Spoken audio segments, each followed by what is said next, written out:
Hey, what's going on, everybody? So I had tried doing a video last night. It was just way too dark. I couldn't do it. I had to make a better one. That way it looks better. As you can tell, like I'm in my car right now. I bought a weight bench for somebody last night, and stupid me, I didn't try taking it apart. Just tried fitting it in the car. And yeah, it tore up the whole like roof of my car. But you know what? It's just a car. It don't bother me. You know what I'm saying? Like I have other things I would rather not tear up. This is just a car. I don't need to put any kind of special person in my car. So yeah. So anyway, um, so this is the video. I just want I want to put my story out there.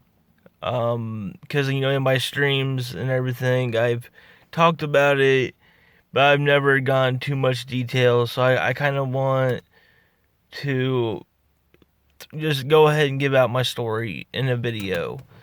Um, for people who recognize me that watch this video, I I will get to why I haven't streamed for a while. But for anybody new, I started out on YouTube streaming video games. I fell in love with it. Just I never got the views and everything, and so I kind of was giving up.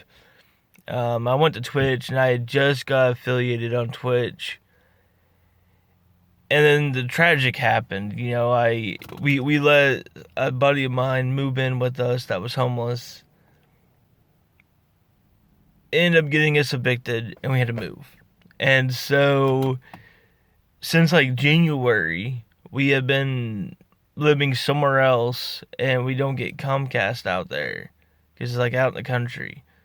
So we don't have internet. So I don't get to play games or stream like I used to. I still go like once a week. I go to my uncle's house, and I get to play and everything. But anyway, so this is my story. About here in June, it'll be 4 years. I was working at this place where they take care of mentally disabled adult men. I can't say the name of it because of legal reasons. But anyway, I was, I was actually loved my job. I really did. I loved my job. And we went on an outing to the bowling alley, and one of these specific clients had stole 2 bags of peanut M&Ms out of the concession area. Now, I didn't think much of it. I just went up to him, told him, let's put them back. And when I wasn't looking, he decked me upside the head. He got me in my ear and in the side of my head, and that was the first hit. It got me really, really good. But I tried to, try pulling it together and everything. We had a total of 4 clients. There was one other staff member with me. Now, these clients, 3 of them were one-on-ones. So that means I had to have a staff member per client. And one of them was a 3-on-1, so it could be 3 clients per staff member. Unfortunately, it was a crazy day, and that's how they sent us.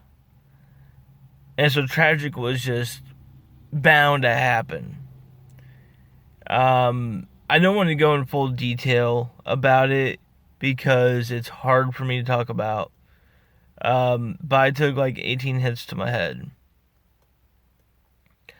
I also took a lot of hits. I mean, I'm not just talking my head here, I'm talking face and everything. They thought I had a broken jaw, and come to find out, it was just badly bruised. I didn't want to go to the broken jaw, so I'm thankful that it wasn't. But anyway, I sat there and went to the ER and everything, and they said I had a severe concussion. I had several tests done on me. Well, like the next day, I started having all these side effects, like weird stuff. Man, I was stuttering real bad, dizzy, falling all over the place, having weird movements going on. It looked like I was having a seizure. So no one knew what was going on. They did all these tests. They ran all these tests. They gave me medicine. Nothing was helping. About a year after everything, they started telling me that they think it could be panic attacks and think it's all stress related. That's where it kind of got difficult for me because I didn't understand how stress could cause me to act the way I was acting. You know what I mean? Excuse me. So anyway, you know, I went along with it. Figured, hey, maybe that's what it is. You know, I was going to counseling and everything, but it wasn't helping. Yeah, I was on medicine and everything, but it just wasn't helping. Um, they diagnosed me with PTSD after 1 year. Um, and so the past 3 years I've been diagnosed with that. I I right now I see a counselor once a week. I see my neurologist once every 6 months, and I see a psychiatrist every once a month. My psychiatrist just diagnosed me with schizophrenia just a couple weeks ago. And just last Thursday, I see my neurologist, and he says that I'm showing early signs of dementia. And he's given me a max of 20 years before I could lose my memory for good. Which is real hard on me. It's very hard to cope with because I'm only 25 years old. So I have about another 20 years to really live my life. And it's very, very tough. You know, I'm on more medicine now. And I hope and pray that there's a cure, you know, that there's some kind of medicine that helps with it.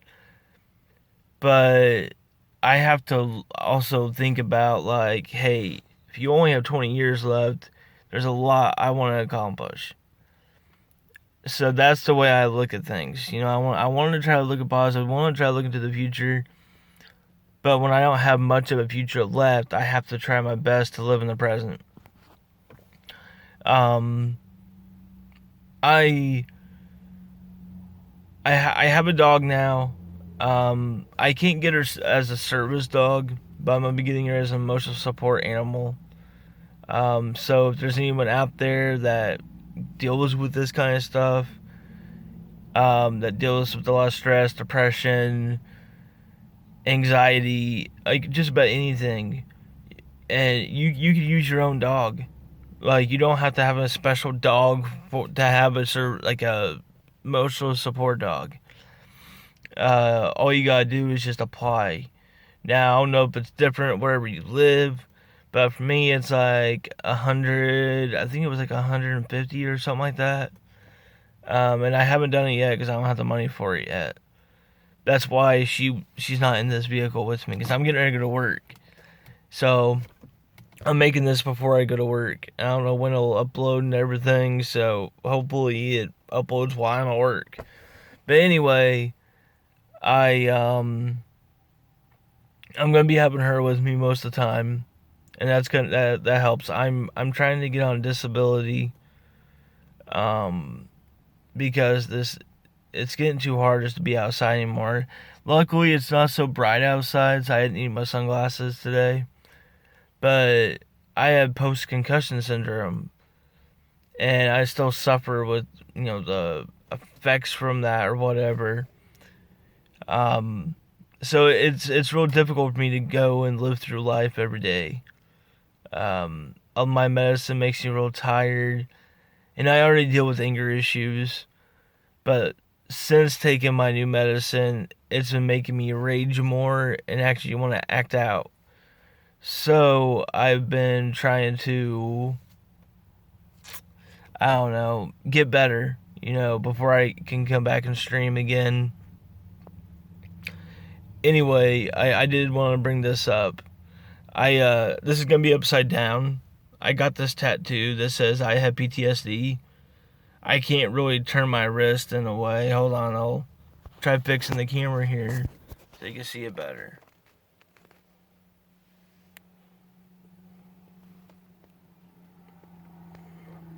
I don't know how well that was, but anyway, I got this tattoo about a year ago, And I got it so that, because with how bad my anger is, and people that don't know much about PTSD, your anger is the main key. Okay, when you get angry, you get more angrier than the usual person when they get angry.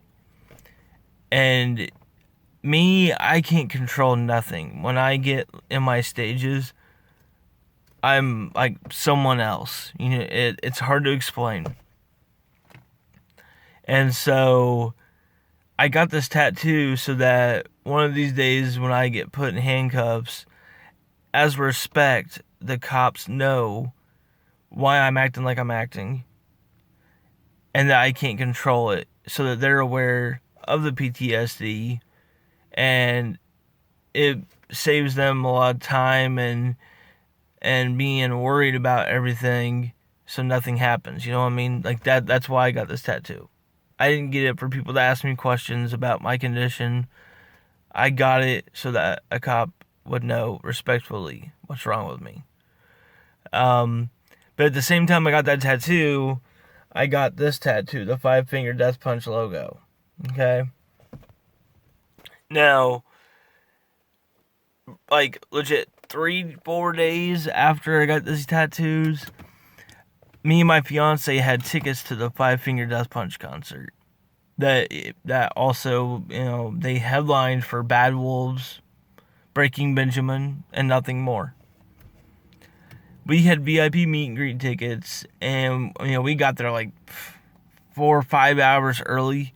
Like I posted, like I did a live stream and everything, so you can go back and watch that of me actually there in the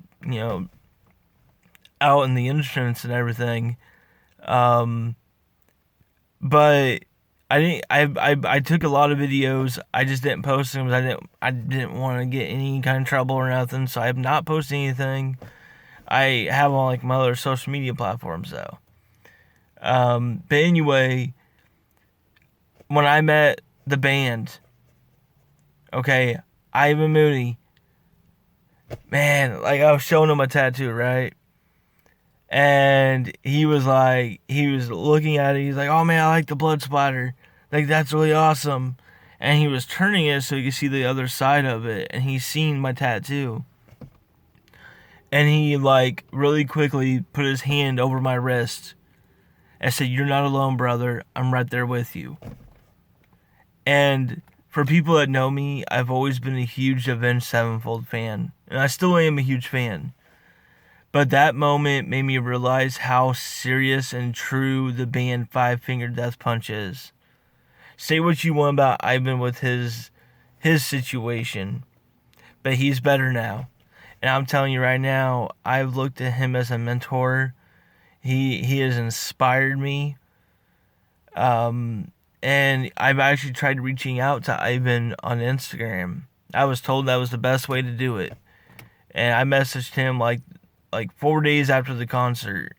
And that was like 8 months ago. I still haven't gotten any message back. No way of knowing if he's read the message. But I really want Ivan to see this video. So if anybody that has made it this far, if you could share this video, show everybody. I really want Ivan Mooney to see this video, because I would like to be able to reach out with him and actually talk to him. And nothing about like being all public about it. I just actually want to tell my full story to him. My fiance of 4 years doesn't even know my full story.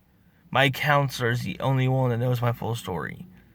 It's very hard to talk about, but with Ivan's situation, I just really feel like he'd be one to talk to. He's a great guy. And I love what they've done. Just in the music industry, it's great. But anyway, I just want to give a warning out there to parents or athletes. When you get a concussion, you're bound to have another one. I had several concussions playing basketball my whole life. I played basketball for school until I was in 10th grade, sophomore, you know.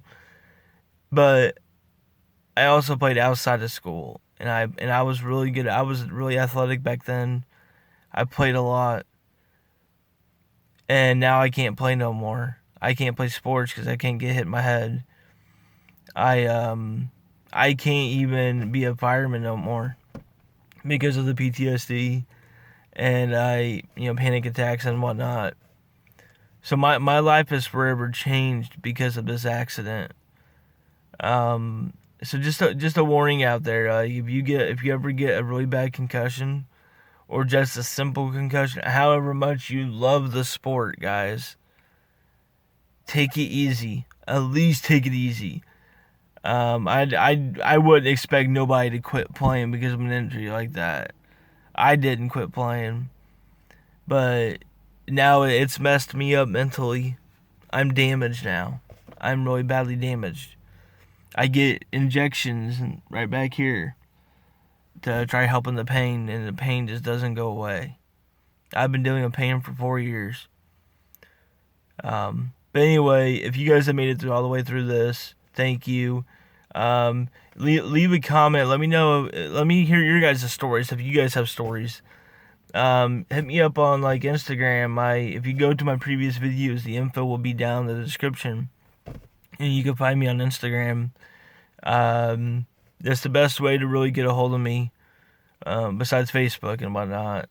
But I thought about making a separate YouTube channel, that legit strictly goes on this kind of stuff, and people can send me their story, and then I can read it in a video. So if there's anybody that thinks I could do something like that, let me know. And you want to email a story, just get a hold of me. But thank y'all for watching. Sorry this was so long, but I got the story out. So, like I said, Ivan Man, if you can ever watch this, man, thank you. I would really like for you to watch this video. And I would really like to be able to meet up with you someday. That's not public. Alright, thanks guys. Peace out.